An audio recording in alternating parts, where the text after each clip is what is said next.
करता हूँ। 2014 में मैं दिल्ली में आया था। ठीक है, बहुत सो मतलब अलग अलग वेबसाइट मैंने देखे हैं जो मेरे बारे में बहुत सारी बातें लिखते हैं, सारे फर्जी होते हैं, किसी को एग्जैक्ट डेटा पता नहीं है। मैं अपने बारे में आज थोड़ा सा अगर मैं अपनी बायोग्राफी बताऊँ, छोटी सी कहानी, तो मेरा जो जन्म हुआ है वो मेरा जन्म बिहार में हुआ है और मैं पला बड़ा भी वहीं से हूँ। मैंने वहाँ से 10वीं तक किया है, सेंट जेवियर स्कूल जो है वो वहाँ से। ठीक है, उसके बाद जो है मैंने 12वीं की है रांची से। अगर मैं बात करूँ तो ऑक्सफोर्ड पब्लिक स्कूल जो है एक रांची में जगह है, वहाँ से मैंने किया। 12वीं करने के बाद हमारा मोटिव था कि हमें टीचर बनना है। ठीक है, शुरू से था 12th के बाद ही कि हमारा टीचर बनना है। हम यहाँ पर आ गए। ग्रेजुएशन में केमिस्ट्री ऑनर्स मैंने किया। आज मैं आपको अपना सब्जेक्ट भी बताता हूँ कि मैंने यहाँ पर आके दिल्ली यूनिवर्सिटी से, अच्छा कॉलेज है साउथ कैंपस में, वहाँ से मैंने केमिस्ट्री ऑनर्स कर लिया 3 सालों में।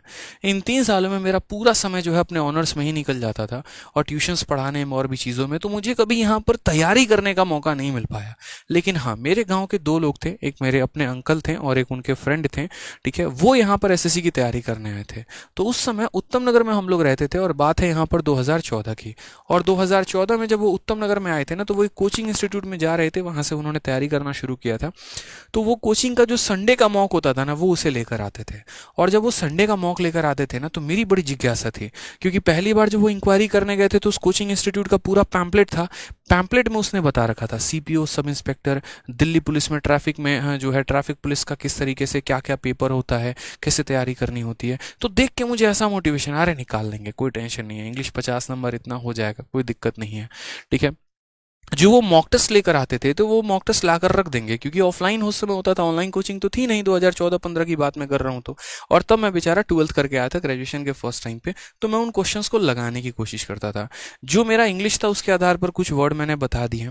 जो मेरा रीजनिंग था थोड़ा बहुत, जो भी है जो पढ़ा था, कभी फिरजी की तैयारी की थी, मतलब थोड़ी बहुत इंजीनियरिंग इंजीनियरिंग ऐसे कह लो, तो उसके आधार पर थोड़ा बहुत जो है वो हम सही कर पा रहे थे। मैथ्स के कुछ क्वेश्चन हमारे सही हो गए, क्योंकि उस समय पेपर का लेवल इतना होता नहीं था जैसे पूछा था।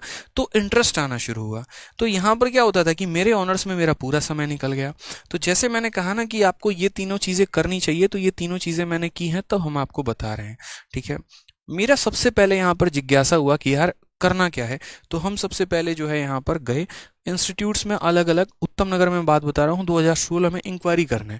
ठीक है, मैं हमेशा से 2014 में जब आए 15 और 16, तो यहाँ पर जो है 16 में हम पूछने गए। मतलब हमारा जो ग्रेजुएशन का सेकंड ईयर था, तो अलग अलग इंस्टीट्यूट थे, सचदेवा, पारामाउंट और ये सब सारे कोचिंग थे उस समय। तो गए वहाँ पर, इंक्वायरी में जाते हो ना तो बड़ा बढ़िया पैम्पलेट देता है। उस पैम्पलेट में ही सारा सिलेबस लिखा हुआ था कि पेपर का पैटर्न क्या है, कौन से एग्जाम को निकालना है तो उसके लिए कितने सब्जेक्ट होते हैं, उनके कितने क्वेश्चन आते हैं, कितने नंबर आते हैं। और वो पैम्पलेट में, पारामाउंट की एक पैम्पलेट हुआ करती थी, उसी पैम्पलेट के अंदर जो है वो सारा का सारा दिया गया था। तो मुझे बड़ा अच्छा लगा यार, हाँ यार ये हो सकता है, मतलब कोई बहुत बड़ा चीज़ नहीं है। पैम्पलेट के पीछे टॉपर्स के फोटो को देखकर लास्ट में वो जब कोई भी इंस्टीट्यूट होता है एक फोटो ऐसा लगा देता है और कहता है नेक्स्ट यू, तो एकदम दिल से आवाज़ आती है कि अगला हम ही हैं, तुम टेंशन मत लो, हम होने वाले हैं। तो सिलेबस यहाँ से थोड़ा मुझे जानकारी मिल गया। इसके बाद उस समय एक और वेबसाइट था करके, mrunal.org। हालांकि इस समय अब ये है कि नहीं है मुझे नहीं पता, और इसमें बहुत सारी बातें। तो mrunal.org से सबसे पहले मैंने जो है वेबसाइट विजिट किया। मैं अपनी एकदम स्टार्टिंग बता रहा हूँ। यहाँ से mrunal.org पर गया, एसएससी में गया, और एसएससी में जाने के बाद जो है वहाँ पर जितने भी एक तरीके से पोस्ट डिटेल थे और जितने भी एग्जाम्स का जो भी पढ़ना था, करंट अफेयर का, स्ट्रेटजी का, सारे के प्रिंट आउट जाके किसी भी तरीके से जोड़ गाड़ के पैसे निकलवा के लेके आए और उसमें टिक करना शुरू किया कि इंग्लिश ऐसे होगा, रीजनिंग ऐसे होगा, मैथ्स ऐसे होगा। फिर उसके बाद बात आती है टॉपर्स स्ट्रेटजी की वीडियो, ये ज़रूरी था। ठीक है, उस समय अलग अलग टॉपर थे, बहुत ज़्यादा वीडियो उस समय इंटरनेट पर उनके आते नहीं थे, ऑनलाइन का ज़माना नहीं था। तो मैं ऑफलाइन में सेमिनार कंडक्ट करने जा रहा था। मतलब जैसे मुझे यूपीएससी का पता चला कि संडे को चाणक्य आईएएस जो है वो सालाना जगह सेमिनार करवा रहा है, तो मैं उत्तम नगर से मुखर्जी नगर पर्टिकुलरली वो सेमिनार करने के लिए आऊँगा। कई बार तो ऐसा होता था ना कि जब मैं डीमोटिवेटेड फील करूंगा तो मैं बस उत्तम नगर से बस पकड़ के आऊँगा। ठीक है, उत्तम नगर से उस समय कौन सी बस आती थी एग्जैक्टली नाम नंबर नहीं याद है। ठीक है, मतलब उत्तम नगर से बस सीधा लेकर आऊँगा मैं दिल्ली में, डीटीसी जो बसें चलती हैं यहाँ पे। और उसके बाद आके मुखर्जी नगर में अलग अलग कोचिंग में जा जा के सेमिनार अटेंड करना। अच्छा यहाँ पर ऐसे होता है, टॉपर्स का सेमिनार ऐसे होता है, ये ऐसे बोलते हैं, ऐसे तैयारी की। क्योंकि ग्रेजुएशन में जिनकी कॉलेज रेगुलर होती है उतना समय होता नहीं है, तो यहाँ से थोड़ा स्पार्क अपने अंदर जलाए रखा बस कि हाँ आगे चल के तैयारी करनी है। 2017 के लास्ट में मेरा यहाँ पर एक तरीके से ग्रेजुएशन खत्म हुआ। थोड़ी बहुत जानकारी टॉपर लोगों की वीडियो से मिल गई, थोड़ा बहुत सिलेबस का पता कर लिया। लेट हमारे में बहुत हो चुका था, वो हमारी गलती की वजह से, बताने वाला कोई नहीं था कि तैयारी करनी कैसे है। इस चक्कर में हम अलग अलग जगह पर भटकते रहे, ठीक है। लेकिन 18 के बाद से हमने तैयारी अपनी शुरू की। 1.5 साल हमें लगे पूरा का पूरा बढ़िया तरीके से। 19 के हाफ तक हमारा प्रिपरेशन हो चुका था। उसी समय गुरुकुल का भी पता चला, फिर बाद में गुरुकुल में भी आए, रहना शुरू किया वहाँ पर, और भी तैयारी शुरू हुई इस तरीके से करके। और बाद में धीरे से तैयारी शुरू हो गई अपनी अच्छे तरीके से। कोचिंग्स लिए ऑफलाइन में, कुछ दिन मैं गया, ठीक है। फिर उसके बाद जो है वहाँ से मज़ा नहीं आया, बहुत ज़्यादा वाहियात चीज़ें चल रही थी, ठीक है। तो फिर लाइब्रेरी लेकर अपना सेल्फ स्टडी करना शुरू किया, खुद के कंसेप्ट बनाए, खुद की चीज़ें बनाए। लाइब्रेरी में बस एक काम करता था, और वो होता था हमेशा इस पोस्ट डिटेल पर मेरी नज़र होती थी। आज भी मेरे पास वो पेपर मेरे सूटकेस में संभाल के रखे हुए हैं, जो मैंने मृणाल डॉक टॉक से निकाला हुआ था, जिसमें सारे पोस्ट थे। और उसमें एक ही पोस्ट मुझे हमेशा अच्छी लगी थी, वो कैप वाली फ़ोटो एक्साइज इंस्पेक्टर की। वो मुझे हमेशा से पता नहीं क्यों अट्रैक्ट करता था, मुझे बहुत अच्छा लगता था, ठीक है। तो ये चीज़ें जो है ना लाइफ में कड़ियाँ जुड़ते चली जाती हैं। कोई भी चीज़ आप एक बार में नहीं सीखते हैं, पहले दिन नहीं सीखते हैं, समय लगता है।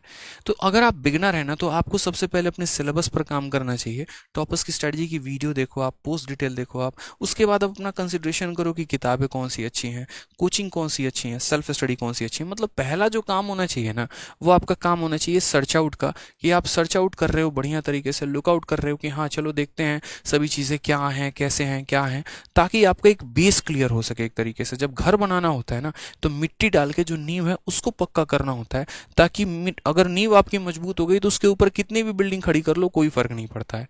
मतलब ये रहे कि बस आपको ये फील ना है ना, क्योंकि जो देखो, जो पोस्ट डिटेल के बारे में सर्च नहीं कर पाया, जो अपने सिलेबस के बारे में सर्च नहीं कर पाया, जो किताबों के बारे में जानकारी नहीं कर पाया, क्या लगता है वो आगे चल के किताब पढ़ेगा? अब जो स्टूडेंट जाके दुकानदार से पूछ रहा है भैया एसएससी की तैयारी करनी है, कौन सी किताब पढ़नी है बताओ, तो वो क्या आगे बढ़ेगा? क्वेस्ट होना चाहिए आपका अंदर से, थर्स्ट होना चाहिए आपका अंदर से कि मुझे बढ़ना है तो मुझे अपने लिए सर्च करना पड़ेगा ना। तो वो चीज़ होना पड़ेगा कि आपको अपने लिए पहले आगे बढ़ना पड़ेगा। अब जैसे मानो इन चीज़ों को आपने सर्च आउट कर लिया, उसके बाद अगर हम बात करें यहाँ पर, तो फिर उसके बाद आप चूज़ करो अपने तरीके से।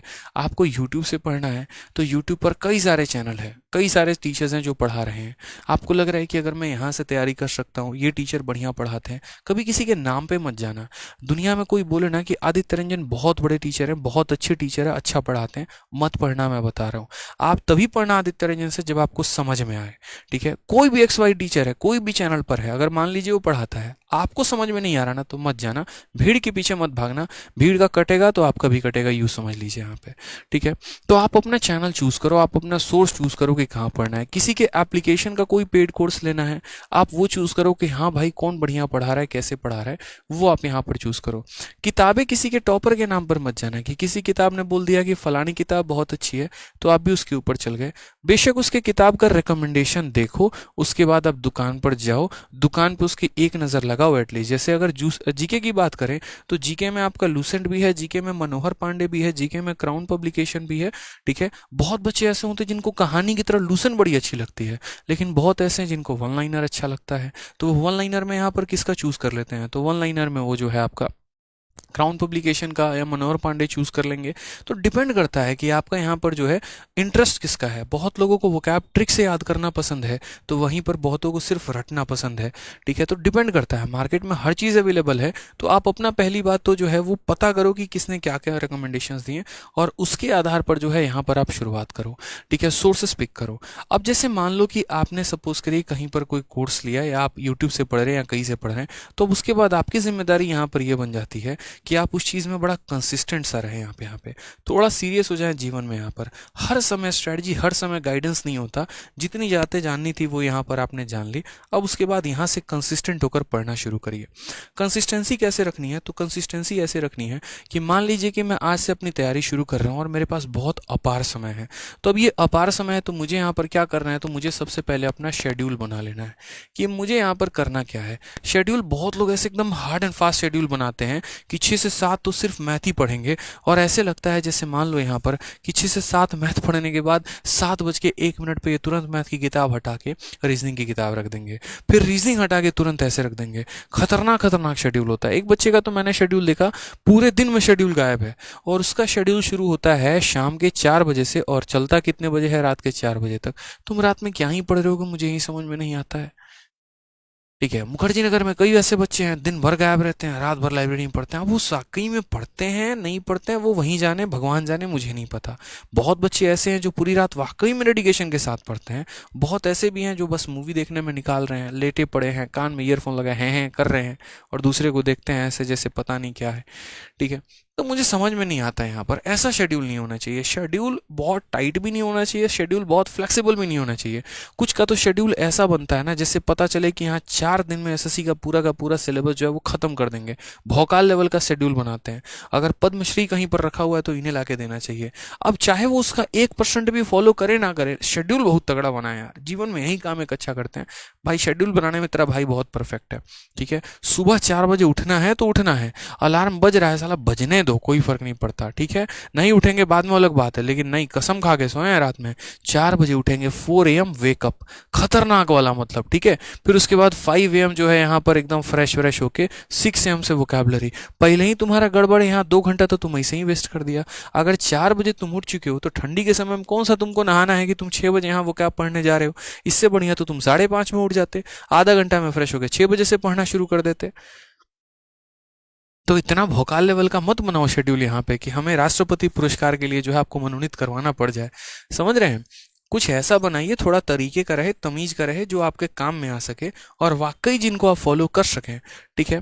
अब उसमें भी यहाँ पर ये हो जाता है कि अलार्म लगाए हैं 4 घंटे का पहले, रात में कसम खाएं पहले सोना है, लेकिन मन कैसे करेगा, अरे थोड़ा देर वीडियो और देख लेते हैं ना, आराम से कोई नहीं 4 बजे को 4:15 में एडजस्ट कर लेंगे, थोड़ा और देख लेते हैं ना। ऐसे कैसे यार, मिर्जापुर आया है, कैसे मुन्ना भैया को मना कर दें, नहीं मना हो सकते हैं, थोड़ा और देख लेते हैं, थोड़ा और देख लेते हैं। और थोड़ा थोड़ा करते करते पता चला कि भाई साहब सुबह कहीं 4 बज गए। अब उठोगे क्या तुम, घंटा उठोगे तो ये बताओ पहले। ये मन जो है ना ये स्ट्रांग नहीं है, और ये जब तक स्ट्रांग नहीं होगा शेड्यूल कभी तुम्हारा वर्कआउट कर ही नहीं सकता है। ठीक है। बहुत बड़े प्लान के साथ कभी शुरुआत मत करिए, छोटे प्लान्स बनाइए, उनको सक्सेसफुल करिए, धीरे धीरे धीरे धीरे उन्हें बड़े प्लान्स में लेके जाइए। आपका काम ही ऐसा होता है ना कि वही समझ लो, एक नशेड़ी को आप ये कह रहे हो कि बेटा कल से तू दारू छोड़ दे, वो छोड़ ही नहीं सकता यार। कल से सिगरेट छोड़ दो, छोड़ ही नहीं सकता, उल्टा आपकी हत्या कर देगा, वो लाएगा चाकू मारेगा। यहीं पे हमको बोले हो नशा छोड़ने को, तुमको छुड़वा देंगे दुनिया से, तुम बात करते हो नशा छोड़ेंगे हम, यहाँ पे नहीं हो सकता भाई, प्रैक्टिकली पॉसिबल नहीं है। प्रैक्टिकल बात करना भाई, प्रैक्टिकल पे चीजों पे क्यों नहीं रिलाई करते हो। यहाँ पे आप रोज 4 बजे सो ही रहे हो, 3 बजे सो ही रहे हो, तो शेड्यूल 4 बजे सुबह का कैसे बना सकते हो। 1 घंटे में यहाँ पर जो है हर पल मूड स्विंग हो रहा है आपका यहाँ पर, और आप इस तरीके से हार्ड एंड फास्ट चीजें करते हो, मतलब तो थोड़ा तरीके का, कायदे का। कोई हंस नहीं रहा है, कोई देख नहीं रहा है आपकी चीजों को लेकर यहाँ पे। हाँ थोड़ा तरीके से रखो अपना। कोई भी टाइम है, जैसे मानो 6 बजे उठ गए, अपना सपोज करो 6 बजे नहीं उठा जाता है ठंडी के दिन में, मैं भी मानता हूँ इस बात को। मान लो आप 7 बजे से उठे, 8 बजे से भाई पढ़ना शुरू किया, ठीक है। अब एक बात बताओ, 8 बजे से सबसे पहला शुरू किया तो 8 बजे से क्या उचित लगता है आपको, क्या पढ़ना चाहिए। खुद की मेहनत करना है एक तरीके से, या सबसे पहले मैथ उठाना शुरू करोगे। नहीं, सुबह मॉर्निंग का टाइम है, मॉर्निंग का टाइम है तो जाहिर सी बात है यहाँ पर, ठीक है, कि दिमाग उस समय कई ज़्यादा एक्टिव होता है, कुछ भरा नहीं होता। अब भरा नहीं होता तो इस समय पे क्या करोगे, वोकैबलरी पढ़ लो, करंट अफेयर पढ़ लो, या अगर बहुत ज़्यादा सुस्त हो, एकदम लेजी ऐसे पढ़े हुए लाइब्रेरी में, ठीक है उठा दिए, तो अगर उठा दिए तो भाई मौक दो ना, फिर तुम्हें पता है नींद आ रहा है। अब यहाँ पर क्या होता है, इसमें भी थोड़ी सी प्रॉब्लम है। मान लीजिए किसी ने कह दिया कि 8 से 9 तो वोकैबलरी ही पढ़ना चाहिए, अब उसमें कसम खा लिया आप नहीं वोकैबलरी पढ़ेंगे। अब मान लीजिए कि आप जिस टीचर से पढ़ रहे हैं उस टीचर का ये आपका वोकैबलरी का शीट हो गया, और एकदम ऐसे है ना, अभी कुर्सी में लगा नहीं सकता, एकदम कुर्सी में ऐसे करके, ठीक है, एसिड्यूअस, एसिड्यूअस का मतलब होता है मेहनती। ठीक है। आधे घंटे से तुम एक ही शब्द को देखे जा रहे हो, पता नहीं क्या देख रहे हो, मतलब कोई फिगर होता बढ़िया सा, कुछ और चित्र होता तो समझ में भी आता कि हाँ मजा आ रहा है, कोई फेसबुक के रील्स होते तो समझ में भी आता है। आधे घंटे में पता नहीं तुम उसमें हड़प्पा सभ्यता खोज रहे हो या उसके अंदर क्या खोज रहे हो, भगवान जाने, तुम ही जानो। ठीक है। 4 महीने से तुम वो कैब पढ़े हो, तुम 4 साल से वो कैब पढ़े हो, जब भी 1000 वर्ड याद तो नहीं हुआ ना, 2 साल तैयारी करते हो गया, 1000 वर्ड कभी याद नहीं हो पाया ना, होगा भी नहीं कभी, यही रवैया रहा तो। भाई जब सुबह में एक्टिव नहीं था दिमाग तो क्या जरूरत थी वो कैब उठाने की, मौक दे देते, औकात का पता चल जाता। कुछ नंबर जब तुम्हारे कट जाते, जब तुम्हें दिखता कि हाँ इंग्लिश में तुम्हारे सारे वोकैबलरी गलत हो गए, तब तुम दोबारा से पढ़ने जाते। तो यहाँ पर वही चीजें हैं जो आप सबसे ज्यादा गलती करते हैं। तो कभी भी शेड्यूल में फ्लेक्सिबल यहाँ पर है ना, बड़ा आराम से रहने का कोशिश किया करो यार। हाँ, जैसे शेड्यूल में इतना कर सकते हो कि मुझे डेली के वोकैबलरी खत्म करना है, ठीक है, और कम से कम कितना खत्म करना है, तो कम से कम मेरे 20 साइनो एंटो मेरे खत्म हो जाने चाहिए, इतना वर्ड तो मेरे पास फिक्स होना चाहिए। अब ये साइनो एंटो मैंने कहा ना कि तीन तरह के, जैसे दो तरह का बच्चा सिंपल, एक तो जो है हाँ ठीक है पढ़ रहे हैं, और दूसरा मैं आपको बताता हूँ कि मेरा क्वेस्ट कैसा होता था। एक टीचर थे ऑफलाइन के, उनकी बहुत अच्छी शीट थी वोकैबलरी की। एक स्टूडेंट मेरा रूममेट था, उनके पास पढ़ता था, उनका मैंने देखा था। मैंने उससे सारी शीट लेकर फोटो कॉपी करवा ली। मैंने कहा यार बढ़िया है, लाइब्रेरी में जब आया तो रूममेट भी रहा, लाइब्रेरी में ही पढ़ते थे साथ में, तो मैंने उसकी शीट लेके फोटो कॉपी करवाई। उसके बाद उनकी एक शीट में 20 से 25 वर्ड दिए गए होते थे, ठीक है। मैंने क्या किया, हर शब्द का उनका ट्रिक वरिक जो भी दे रखा था ना, तो मेरा रूममेट का काम बस इतना होता था कि वो उस शब्द को याद करेगा, और मेरा काम इतना होता था, क्योंकि मैं कोचिंग ले नहीं रहा हूँ, तो मैं यहाँ पर ये करता था कि इनके शब्द को मैंने तुरंत यहाँ पर गूगल पे टाइप किया। तीन वेबसाइट आ गए, एक मैकमिलन आ गया, एक थेसोरस आ गया, और एक ऑक्सफोर्ड आ गया। अभी नाम भी पहली बार सुनोगे आप यहाँ पे। और फिर उनके बाद जो है इन तीन वेबसाइटों से जो है हमने यहाँ पर क्या करना शुरू किया, एक सेकंड। तो इन तीन वेबसाइटों में हमने इनके सर्च करने शुरू किए शब्दों को। मैकमिलन से मुझे बहुत अच्छा एक तरीके से, जैसे मानो मैं आपको दिखाता हूँ अपना तरीका, ठीक है। आप लोग बोलोगे कि सर देखो ये सारी चीज़ें, जैसे मान लीजिए आप लोग पढ़ते होंगे ना, मान लीजिए एसिडुअस आपने पढ़ा, एसिडुअस का मतलब आपको बस ज़्यादा से ज़्यादा इतना ही पता होगा ना कि मेहनती होता है। मेरा तरीका थोड़ा सा डिफरेंट होता था। मैं जब यहाँ पर उस शब्द को पढ़ूंगा ना, तो मैं एसिडुअस को यहाँ पर बहुत अच्छे तरीके से इस तरीके से पढ़ता था। मैं एक एक चीज़ में मेरा बहुत डेप्थ लेवल जाने का होता था, कि यहाँ पर एसिडुअस का सबसे पहले मैंने यहाँ पर जब हिंदी देखा, तो मुझे यहाँ दिख गया अच्छा परिश्रमी होता है, मेहनती होता है। ये तो समझ में आ गया कि परिश्रमी है और मेहनती है, मेरे पेपर में ज़्यादा से ज़्यादा यहाँ पर आएगा तो मैं समझ जाऊँगा मेहनती है। लेकिन साइनोनिम आएगा, एंटोनिम आएगा, तो मैं कैसे क्लियर करूँगा। तो फिर उसके बाद यहाँ पर मेरियम वेबस्टर बहुत अच्छा, मेरा फेवरेट हमेशा से रहा है मेरियम वेबस्टर करके। कैम्ब्रिज से मैंने कभी नहीं देखा। अब मेरियम वेबस्टर जो है ये डिक्शनरी, जैसे मान लो ये वेबसाइट है, अब मेरियम वेबस्टर को मैंने खोला, और मेरियम वेबस्टर में बहुत अच्छे तरीके से showing great care, attentions and effort, mark by careful, ऐसे करके यहाँ पे एसिडुअस हो गया, एसिडुअसली क्या हो गया। फिर मेरियम वेबस्टर में मैंने इसके सिनोनिम को यहाँ क्लिक कर लिया। मेरियम वेबस्टर की ऐप भी आती है, आप इसके ऐप को भी डाउनलोड करोगे ना, तो अच्छे अच्छे शब्द दिए गए होते हैं। ये इसके बहुत अच्छे अच्छे सिनोनिम यहाँ पर दे दिए। और एसएससी का इतिहास उठा के देख लो, डिलीजेंट शब्द भी पूछा गया है, इंडस्ट्रियस भी पूछा गया है, शेड्यूलस भी पूछा गया है। तो ये जो चार शब्द हो गए ना, ये समझ लो कि आपके लिए रामबाण साबित हो जाते हैं। जो चीज़ मुझे चार किताबों को पढ़ने से नॉलेज मिलता था, वो तुरंत मुझे ऑनलाइन यहाँ पर इन तीन वेबसाइटों से मिल जाता था। एक मेरियम वेबस्टर हो गया था, फिर उसके बाद यहाँ पर अगर मैं बात करूँ तो थेसोरस भी करके था, थेसोरस से भी मुझे काफ़ी अच्छा नॉलेज मिल जाता था यहाँ पर, ठीक है। यहाँ पर सिनोनिम कॉलम्स और थेसोरस ये रहा मेरा।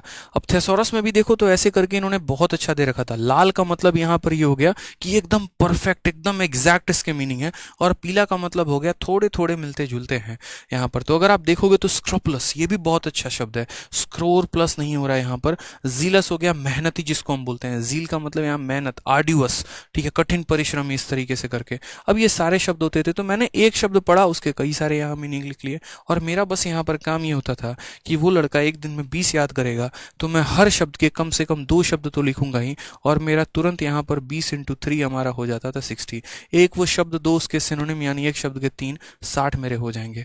और 60 भी ऐसा होगा कि डेडिकेशन के साथ, ऐसा नहीं है यहाँ पर कि बस मैंने पढ़ लिया, बकायदा उनको हाथ पर लिखा। मेरे जो साथ वाले थे, जैसे कल ही मेरी वीडियो कॉल पर मेरे दोस्तों से बात हो रही थी जो मेरे गुरुकुल में रूममेट थे, ठीक है, तो उन्हें भी अच्छे से पता था कि आदित्य का हमेशा जो हाथ है ना, वो यहाँ से लेकर यहाँ तक पूरा वोकैबुलरी से लिखा हुआ होता था। मुझे कोई फर्क नहीं पड़ेगा कोई गजनी कह रहा है, कोई क्या कह रहा है, कोई कॉपी पेस्ट किसी का गजनी का कह रहा है, कोई चिढ़ा रहा है, कोई बोल रहा है, कोई फर्क नहीं पड़ेगा भाई। तब चिढ़ा रहे थे, किसने देखा, आज कामयाब वो सब देखते हैं। फर्क यहाँ पर यही होता है। मैं ये बात मनी मन अपने आप को कहता था, 4 लोग अगर तेरे को उल्टा कह रहे हैं, तो कल के दिन 4 लाख लोग तेरे लिए पॉजिटिव भी बोलेंगे। तो अब तेरे को डिसाइड करना है कि 4 के पीछे भाग जा या वो 4 लाख के पीछे भाग जा, ठीक है। तो मुझे अपने काम से मतलब होता था, मुझे कोई फर्क नहीं पड़ता था कि लाइब्रेरी में मैं यहाँ लिख के जा रहा हूँ तो लोग क्या कहेंगे क्या नहीं कहेंगे। किसी को समझ भी नहीं आएगा, किसी को लगा लड़की उड़की का नाम लिखा है, शायरी वायरी लिखा, हाँ भैया एकदम वही लिखे हैं आप, सही जा रहे हैं, एकदम बहुत सही जा रहे हैं, प्यार में हम बहुत पागल हो चुके हैं, उसके लिए हम शायरी लिख के जाके उसको दिखाएंगे, देख तेरे लिए शायरी लिख के लेके आया हूँ, ठीक है, हाथ भी कटवा दे रहे हैं बोलो तो यहाँ पे। तो जिसको जो सोचना है सोचने दो, कोई फर्क नहीं पड़ता। एक आधा बार केस ऐसा भी हो गया, परीक्षा देने गए हैं और हाथ पे लिखा हुआ है, तो वहां जो है सैनिटाइजर लेकर इसे मिटा रहे हैं वहां पे बैठ के, समझ रहे हो, सिचुएशन ऐसी ऐसी हो जाती है। और डिपेंड करता है कि आप अपनी चीज़ों के लिए कितना ज़्यादा डेडिकेटेड हैं। तो वो कैब का मेरा अलग ही लेवल का पैशन होता था, मुझे करना है तो करना है, समझ रहे हैं? ठीक है, तो पैशनेट होना बहुत ज़रूरी है यहाँ पे। तो वो कैब में आप डिसाइड कर लो, 20 साइनो हो गया, फिर उसके बाद जो है यहाँ पर पढ़ना शुरू करो, फिर 20 वन वर्ड हो गया और 20 इडियम्स हो गए, फिर उसके बाद इसी तरीके फ्रेजल वर्ब्स हो गए, आपने यहाँ तरीका अपना लिया है। उसके बाद आप यहाँ पर ये डिसाइड करो कि ग्रामर कम से कम डेली मुझे 1 घंटा करना ही करना है। ये बहुत ज़रूरी है यार, ग्रामर का करना। ये 1 घंटे अगर आपने नहीं किया ना तो बहुत दिक्कत होगी। क्यों? क्योंकि देखो चैप्टर वाइज तो एरर हर कोई लगा पाता है। नाउन का क्वेश्चन, नाउन का शीट अगर हम आपको दे दे, तुरंत पकड़ लोगे सर नाउन में यहाँ पर ये एरर है, कंपाउंड नाउन का एरर है, कमांडर इन चीफ्स नहीं होना चाहिए, यहाँ पर होना चाहिए, मदर्स इन लॉ नहीं होना चाहिए, मदर्स इन लॉ, अलग अलग करके पोजेशन है, क्या है, कैसे है, कहाँ अपोस्ट्रोफी आएगा, कहाँ नहीं आएगा, ठीक है, पेयर ऑफ सीजर होगा, पेयर ऑफ सीजर्स होगा, पेयर्स ऑफ सीजर होगा, क्या होगा, वो सारी बातें बहुत